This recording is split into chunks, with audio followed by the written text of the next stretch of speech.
Imperative বা অনুজ্ঞাসূচক বাক্য। এই ধরনের বাক্যে সাধারণত আদেশ, উপদেশ, অনুরোধ, নিষেধ ইত্যাদি বোঝানো হয়। ইম্পারেটিভ বাক্য কিভাবে গঠিত হয়? শুরুতে মেইন ভার্ব থাকবে প্লাস এক্সটেনশন থাকবে, শেষে আমাদেরকে ফুল স্টপ দিতে হবে। যেমন একটি এক্সাম্পল দিয়েছি এখানে, রাইট মেইন ভার্ব, তারপর যা আছে পুরোটাই extension. Write an article about our country. আমরা পরবর্তী আরো দেখলাম, do not run in the sun. Do not একটি ভার্ব, তারপর রয়েছে রান মেইন ভার্ব। এখানে নিষেধ করতে সাধারণত শুরুতে নট হবে না, নটের সাথে অবশ্যই একটি ভার্ব বসবে, তাহলে এখানে হচ্ছে ডু নট, তারপর হচ্ছে মেইন ভার্ব, শেষে হচ্ছে এক্সটেনশন। তারপর অবে ইউর টিচার্স অ্যান্ড প্যারেন্টস।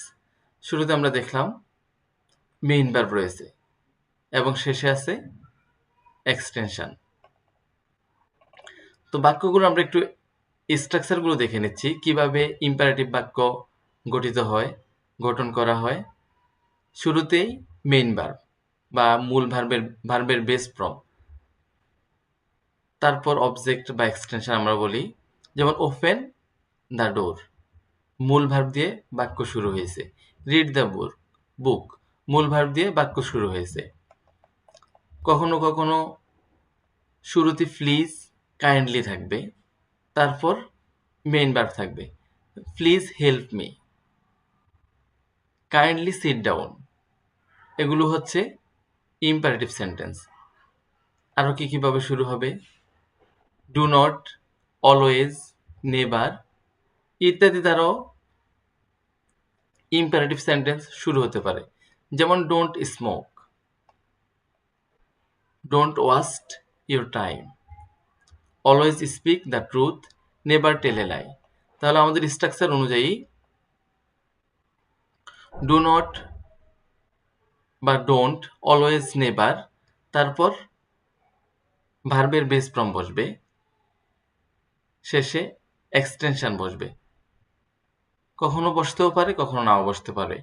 যেমন এখানে ডোন্ট স্মোক, ধূমপান করো না, তাহলে ডোন্ট রয়েছে শুরুতে এবং তারপর ভার্বের বেস ফর্ম।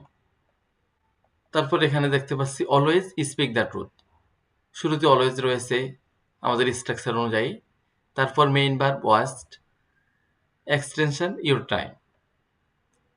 কতগুলো এক্সাম্পল এখানে দেওয়া রয়েছে, তোমরা দেখে নিবা। সর্বশেষ যেটি দেখাচ্ছি, লেটাস অথবা লেটস দ্বারাও ইম্পারেটিভ বাক্য শুরু হয়। তারপর থাকবে ভার্বের বেস ফর্ম। যেমন লেটস স্টাডি ইংলিশ, তো লেটাস প্রে টু আল্লাহ। কতগুলো এক্সাম্পল এখানে দেওয়া রয়েছে, তোমরা অবশ্যই দেখবা।